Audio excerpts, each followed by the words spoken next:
to the text.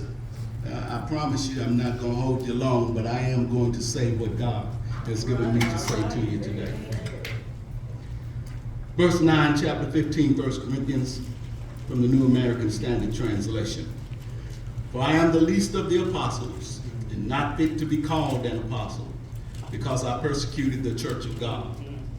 But by the grace of God I am what I am, and his grace toward me did not prove vain.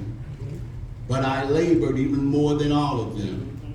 Yet not I, but the grace of God was with me. Whether then it was I or they, so we preached, and so you believe. Thank you for standing. The grass withers, the flower fades, but the word of our God stands forever. This is the word of the Lord for the people of the Lord everywhere. And they all said amen. Amen.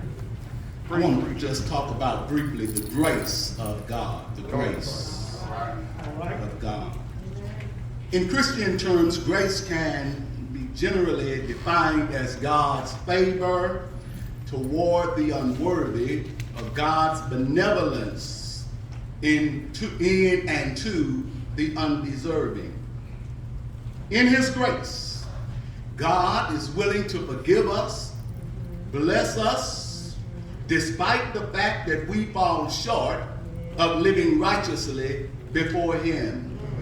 Max Lucado comments that God's grace is more than we deserve and greater than we can imagine.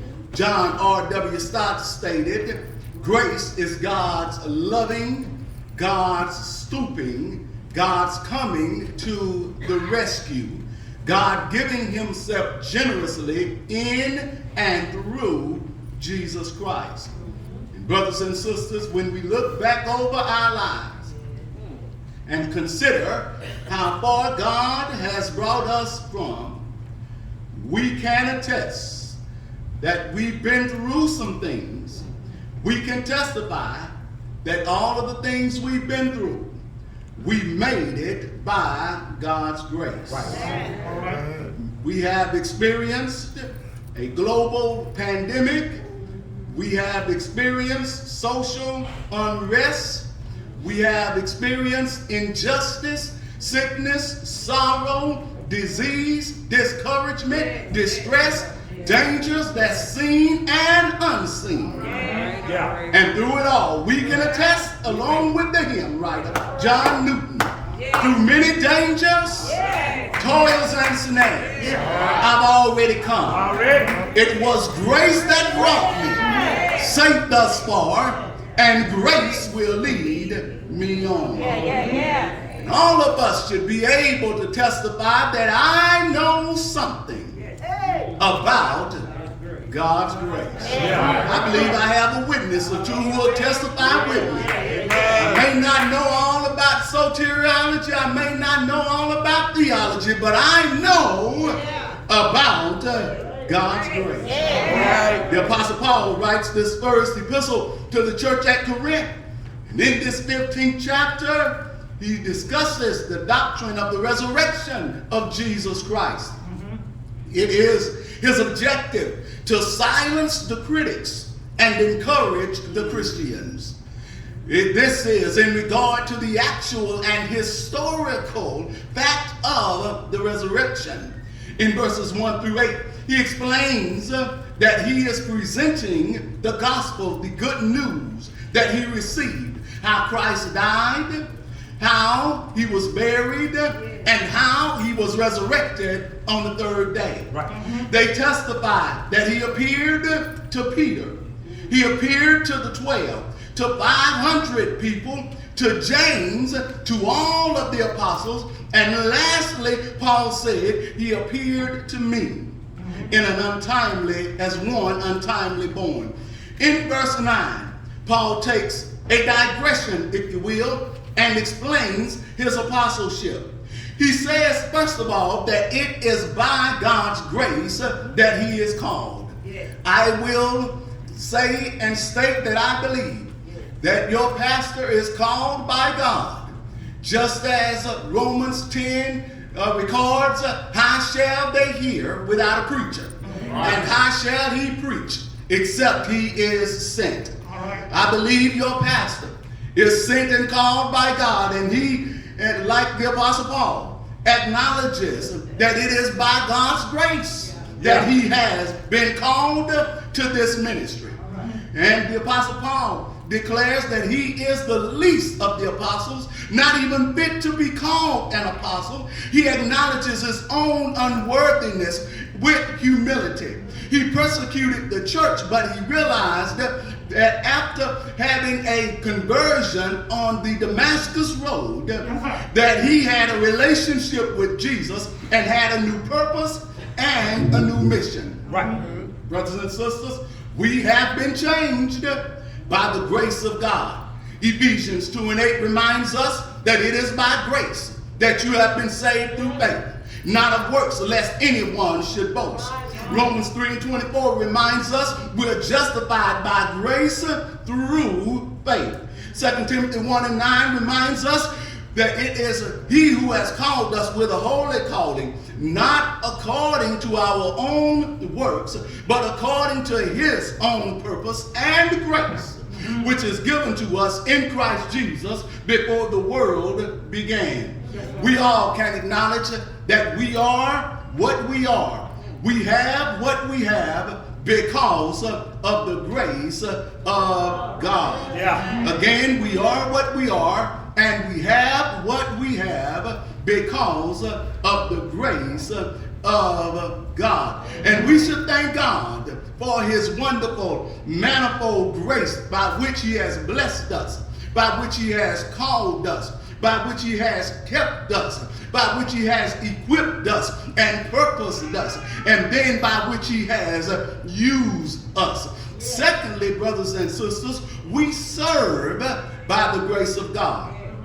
The Apostle Paul declares that I labored more than all of them. He says that it was a labor of love. He says in the text that I loved and I labored and I worked just as much as any of the other apostles doing the work and ministry that God has called us to. I want you to know today that when we consider our time and consider our culture and world, there is so much work to be done. And all of us can serve. As Dr. Martin Luther King stated, all of us can be great because all of us can serve. There is so much work to be done. And he goes on to state in the text that his work, his labor, and the grace that God had given to him is not in vain. Right. Brothers and sisters, when you're ministering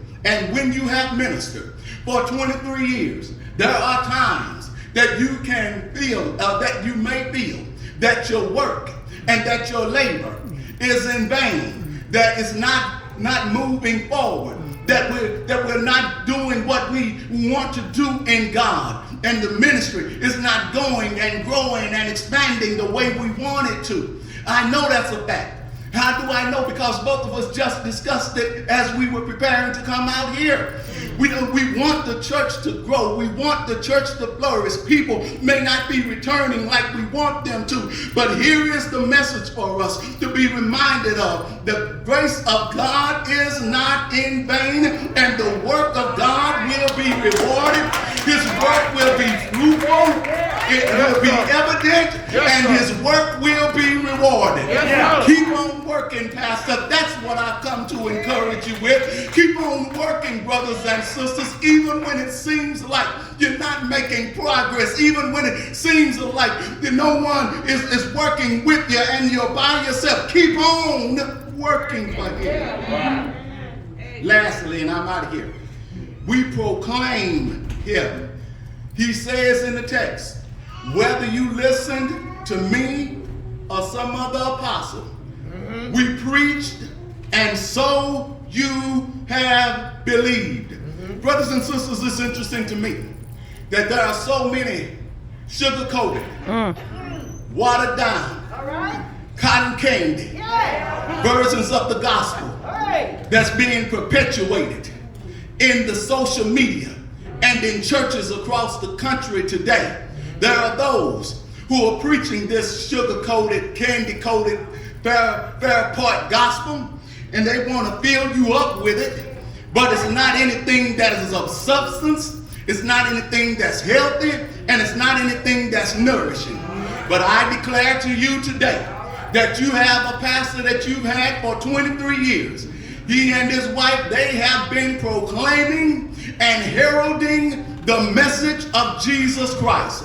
They have been proclaiming and heralding the good news of Jesus Christ. And that's the message that we must proclaim. We must preach the message of Jesus Christ. There is not time for any other message today. People are hungry for the message of Jesus Christ. And it is through the proclamation of the gospel that men and women, boys and girls are set free. It is through the proclamation of the gospel that lives are changed and lives are converted. We must preach Jesus. The Apostle Paul says, what and who am I to preach? I must preach Christ and Him crucified. We must proclaim the word of God. I promise you I'm done. I promise you I'm done. He says to him, we preached it. And you have believed it. That's where I'm going to hang up on you and leave you right there. I thought I would ask, is there anybody other than myself and Pastor Nolan and his wife and my wife who would say, yes, we heard the message and we believe it. We believe in the man named Jesus. We believe that he came. We believe that he was born. We believe that he went to a cross.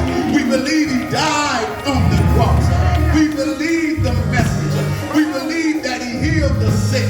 We believe that he raised the dead.